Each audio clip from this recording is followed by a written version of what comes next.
site which have been demolished, so it is reasonable to expect that there is asbestos in the ground, possibly lead. So I'd say that those are the initial risks to the work. And what's your role in predicting and managing those risks? So under CDM, I've got a client-side role. So my responsibility is to review the likely occurrences of health and safety which I have influence over. So it is my responsibility to review them and identify them and discuss them with the contractor through a risk assessment. Okay. Can you describe that process? Yeah, of course.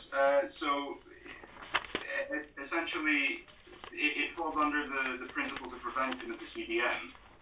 So initially, it's a review of the risks and avoiding those risks which can be avoided. Where they cannot be avoided, there's an evaluation of the risks that have to occur, a control of those risks at their source, adapting the work, the people who are carrying out the activities, adapting the work where there are technological advancements that you find out about, replacing the dangerous with the non-dangerous, less dangerous. Then there is, of course, the having a holistic approach to the health and safety on site, using health and safety measures which address the whole of the site operatives as opposed to individuals where it is possible to do so. Things like that. Sorry, go on. Which hazard are you most worried about identified, and why? To health and safety. I'd say. Well, I mean, it's also worth me mentioning that whilst there are the contamination risks to health and safety, there's also lifting operations as well as use of. So you've got the lifting operations and lifting equipment regulations that you need to abide by, as well as the provision of use and work equipment regulations. So I'd say is that later in your project? Well, divide risks by. It would, but sorry, I presumed your question was around the enabling works. Right. Well, wherever you're using work equipment, you could come across an injury.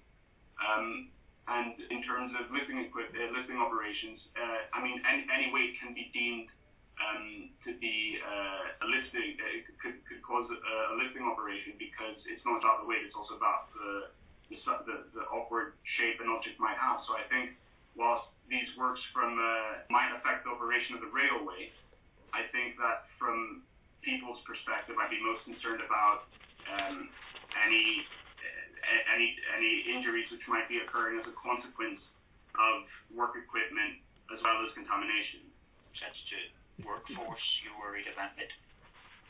As well as the general public, but I think appropriate control measures have to be in place for that, and that goes to practice. Can we move on onto the report fairly soon, Dermot, please? Yes. Okay. Do you want to just finish off any points on the, on Sergios's presentation? Yeah, absolutely. So, I mean, going back to your point about health and safety and it not just being about the site operatives, it's also core about the general public, and that's where the method and the competence of the contractors is set. Over here, I don't know if you picked it out whilst I was presenting, but the proposed methodology and the way which I looked to score it also included health and safety, because you can't detach these two. Okay. So, okay. Yeah. Okay. I'd just like to move on to your report on your work at on the Riyadh Metro and the facade. You mentioned several times about. Sorry, are you coming off your presentation? Oh yeah, sorry. Would you like me to share my presentation? No. That's all right. Could you turn your camera on? Your camera on review. Yeah, of course. Very good. Okay. You mentioned several times about in assessing the wind loads, you carried out an upper bound analysis and a lower bound analysis for the to reduce the wind forces. Could you explain a little bit what you understand by upper bound and lower bound solutions? Yeah, of course. So the lower bound solution effectively involves demonstrating that a structure is fit for purpose within set material and geometric constraints, and in load case, and that the structure behave in an elastic manner and effectively won't collapse. However, an upper bound analysis effectively involves demonstrating that prominent failure mechanisms will not occur given a certain load case within predefined geometric and material constraints. What do you think is what is the essential difference between the two? As an engineering philosophy. Well, the lower bound method uses an elastic analysis, and the upper bound method uses a plastic analysis.